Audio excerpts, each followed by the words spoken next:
Hello students, स्वागत है आपके अपने YouTube channel P Khatri mathematics classes पे। Today topic is class 9th maths NCERT chapter 6 lines and angles exercise 6.2 solution. Question number 2 देखते हैं बच्चों क्या है। इन फिगर 6.29, कौन से फिगर की बात की गई है? 6.29 मीन्स इस फिगर की बात कर रहे हैं। क्लियर है? If A B parallel to C D, A B parallel है किसके? सी डी के, और सी डी पैरेलल है किसके? ई एफ के। देखो बच्चों, यहां से क्या बोला गया है कि ए बी पैरेलल है सी डी के, ए बी पैरेलल है किसके? सी डी के, और सी डी पैरेलल है किसके? ई एफ के। तो मैं एक ही में कंबाइन करके ऐसे लिख सकता हूं, सी डी पैरेलल है किसके? ई एफ के। तो यहां से क्या आया, ए बी भी तो पैरेलल होगी किसके? ई एफ के। ये तीनों ही लाइन एक दूसरे की क्या होंगी? पैरेलल होंगी। क्लियर इतना? उसके बाद and Y ratio Z means Y और जेड में, इन दोनों में जो रेशो दी गई है वो कितनी है? 3:7।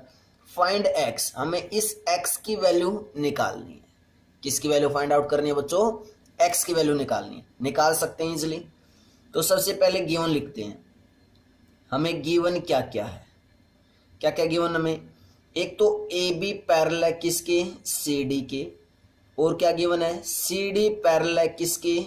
ई एफ के। क्लियर है? और हमें रेशो गिवन है किस किस की? वाई और जेड की। तो Y ratio Z equal to 3:7। उसके बाद हमें फाइंड आउट क्या करना है? टू फाइंड आउट क्या करना है? Values of x. Value of x हमें निकालनी है। सॉल्यूशन देखते हैं कैसे निकालेंगे। हमें x की वैल्यू निकालनी है। ए बी पैरेलल है सी डी के, तो क्या ए बी अगर सी डी के पैरेलल है और इसको मैं मान लेता हूं एल एक ट्रांसवर्सल है, तो इन दोनों एंगल्स का, ये दोनों एंगल्स का है पैरेलल लाइंस के बीच में, दोनों एक तरफ हैं, तो कैसे एंगल्स हैं? ये को इंटीरियर एंगल्स हैं, और इन एंगल्स का सम कितना होता है? 180 डिग्री। इंट्रोडक्शन लेक्चर के अंदर बता चुका हूं बेटा ये सारी चीजें मैं। क्लियर है? तो यहां से हम क्या लिख देंगे? सिंस ए बी पैरेलल है किसके? सी डी के। अगर ए बी पैरेलल है सी डी के and L is transversal, L is a transversal, L क्या है? कि ट्रांसवर्सल है, ट्रांसवर्सल। तो हम यहां से क्या लिख सकते हैं कि such that x plus Y means इन दोनों एंगल्स का सम कितना होगा? 180 डिग्री। इक्वेशन नंबर फर्स्ट, और साथ में रीजन भी लिख दो क्या? को इंटीरियर एंगल्स, को इंटीरियर एंगल्स है, इसलिए सम क्या होगा? 180 डिग्री होगा।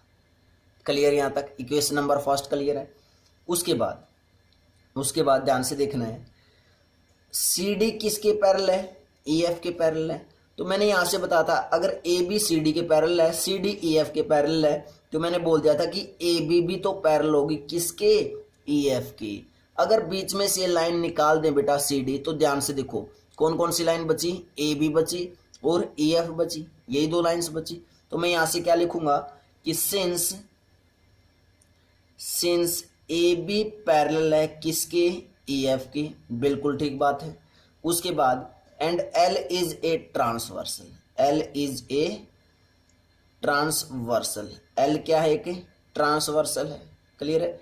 तो ये एंगल एक्स और एंगल जेड कैसे एंगल होंगे? ध्यान से देखो बेटा, अगर ये सी डी ना हो, अगर सी डी ना हो, सी डी हमने यहां से सी डी लाइन निकाल दी, तो अब पैरेलल लाइन कौन कौन सी बची? ए बी और ई एफ बची, और एल क्या है? ट्रांसवर्सल है। तो एंगल एक्स और एंगल जेड कैसे होंगे? अल्टरनेट इंटीरियर एंगल्स होंगे, और अल्टरनेट इंटीरियर एंगल्स अगर दो पैरेलल लाइंस के बीच में तो क्या होते हैं? इक्वल होते हैं। तो हम यहां से क्या लिख सकते हैं कि एंगल एक्स इक्वल होगा एंगल जेड के, और साथ में रीजन लिख देंगे क्या? कि alternate interior angles, alternate interior angles होंगे। क्लियर यहां तक? कैसे एंगल्स होंगे? अल्टरनेट इंटीरियर एंगल्स, और इसका नाम हमने क्या रख दिया? इक्वेशन नंबर सेकंड रख दिया। क्लियर यहां तक? उसके बाद जो हमें गिवन दे रखा था, रेशो गिवन दे रखी थी, अब उसका यूज करने वाले हैं। रेशो क्या दे रखी है हमें? y और z जो एंगल्स हैं y और z, उसमें रेशो क्या है 3:7 है। तो अगर हम रेशो को यहाँ से एलिमिनेट करना चाहते हैं तो किसी ना किसी कांस्टेंट नंबर से मल्टीप्लाई करना पड़ेगा। तो कांस्टेंट नंबर आप कुछ भी मान सकते हो, x मान सकते हो, y मान सकते हो, z मान सकते हो, p मान सकते हो, a मान सकते हो। लेकिन बेटा एक्स वाई जेड यहाँ पे पहले से यूज हो रखे हैं, इसलिए मैं वो कांस्टेंट नंबर कुछ a मान लेता हूँ। क्या मान लिया मैंने? वो स्मॉल a। तो यहाँ पे y/z हमें गिवन है 3:7। तो यहाँ से y जो एंगल हो जाएगा वो हो जाएगा 3a के इक्वल, एंड जो z एंगल होगा वो किसके इक्वल होगा? 7a के इक्वल। हमने वो a कांस्टेंट नंबर मान लिया जिससे हमने मल्टीप्लाई की है। अब ये कंप्लीट एंगल बन चुका है। अगर मैं a की वैल्यू मुझे पता चल जाए तो y और z क्या आ जाएगा? यहाँ से कंप्लीट एंगल आ जाएगा। क्लियर इतना? उसके बाद अब ध्यान से देखो बेटा, x और z क्या है? इक्वल है, और z कितना आ चुका है? 7a आ चुका है। तो मैं x की वैल्यू भी कितनी होगी? 7a ही होगी ऑब्वियसली। तो मैं यहाँ से क्या बोल सकता हूँ? Put the value of z in equation second. यहाँ से क्या लिखेंगे? Put the value of z, put the value of z in equation second में पुट करेंगे तो एंगल x किसके इक्वल होगा? 7a के इक्वल होगा। एंगल x किसके इक्वल हो जाएगा? 7a के इक्वल। अब फर्स्ट इक्वेशन में x की वैल्यू पुट करनी है और y की वैल्यू पुट करनी है। तो हम यहां से क्या लिखेंगे? अब put the value of x and y, put the value of x and y in equation first में पुट कर देते हैं। क्लियर है? फर्स्ट इक्वेशन क्या हमारे पास? x plus Y equal to 180। तो इसके अंदर किस किस की वैल्यू पुट करनी है? x की और y की। x की वैल्यू कितनी है? 7a, प्लस y की वैल्यू कितनी आई थी? 3a, और इक्वल टू किसके है ये? 180 डिग्री।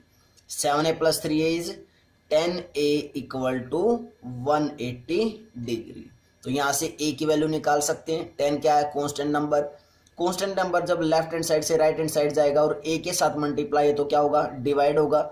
मीन्स 180 डिवाइडेड बाय 10 आया। कितना आया बेटा हमारे पास? 180 डिवाइडेड बाय 10। 0 से 0 कैंसिल आउट। मीन्स a की वैल्यू कितनी आई? 18 डिग्री आई। a की वैल्यू कितनी आई? 18 डिग्री। और हमें वैल्यू निकालनी किसकी थी? x की वैल्यू निकालनी थी। और x किसके इक्वल है? z के इक्वल है। और z कितना है? 7a है। तो यहां से क्या हो जाएगा? x इक्वल टू 7a के इक्वल है, और y इक्वल टू, y किसके इक्वल है? 3a के इक्वल है, और z किसके इक्वल है? 7a के इक्वल है। a की वैल्यू आ चुकी तो अब x, y और z सभी की वैल्यू हम यहां से निकाल सकते हैं। a की वैल्यू कितनी है? 18। 3 इंटू 18 और 7 इंटू 18। 7 और 18 की मल्टीप्लाई करेंगे ये बनेगा 126 डिग्री। 3 की और 18 की मल्टीप्लाई करेंगे 54, और 7 और 18 की फिर से मल्टीप्लाई करेंगे तो 126। Means angle x is 126 degree, angle y is 54 degree, angle z is 126 degree. तो हमने सभी एंगल्स निकाल दिए, x की वैल्यू भी, y की वैल्यू भी और z की भी वैल्यू। लेकिन हमें निकालने किसकी थी? x की। तो लास्ट में लिख दो the value of x equal to 126 degree. Check कर लो बेटा, चेक कर लो।